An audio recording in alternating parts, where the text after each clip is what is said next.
Olá, pessoal! Vamos tratar agora sobre disjuntores de alta tensão. E todos nós sabemos que a grande missão de um disjuntor é interromper a corrente de curto-circuito. Simples assim. E será que existe alguma diferença de um disjuntor para sistema de transmissão em corrente contínua, o HVDC, ou para o típico sistema de transmissão em corrente alternada?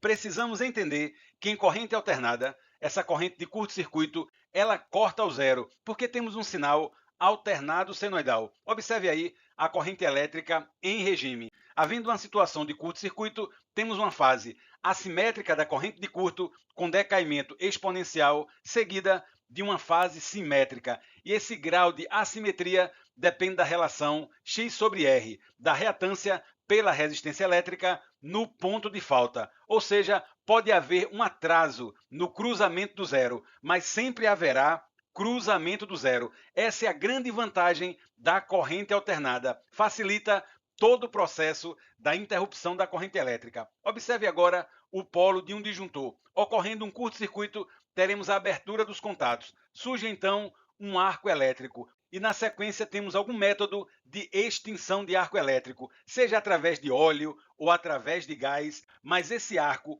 ele só vai ser realmente extinto quando essa corrente de curto-circuito passa pelo zero.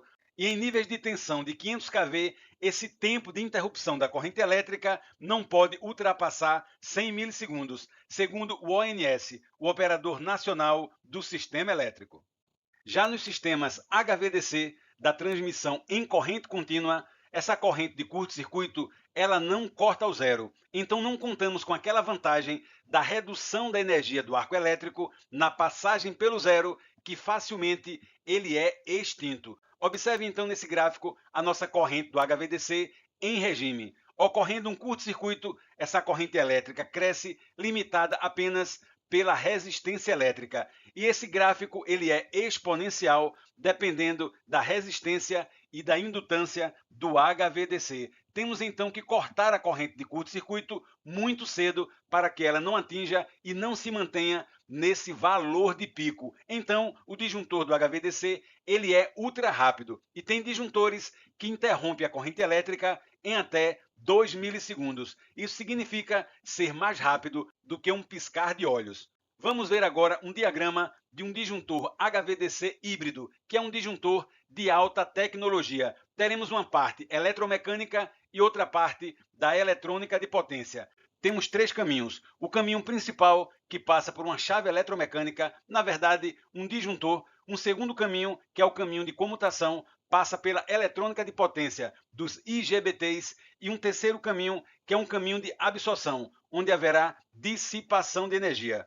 Em condição normal, a corrente elétrica passa pelo caminho principal, pelo disjuntor eletromecânico, mas havendo um curto-circuito, essa corrente é comutada para os IGBTs, agora no domínio da eletrônica de potência. A abertura, a interrupção da corrente elétrica vai acontecer através dos dispositivos de estado sólido. Não há arco elétrico, mas essa corrente ela não zera instantaneamente, porque existe a componente indutiva da linha de transmissão. É aí que entra os varistores dissipando a corrente elétrica. Ocorre então uma dissipação de muita energia na ordem de megajoule, mantendo a tensão elétrica constante.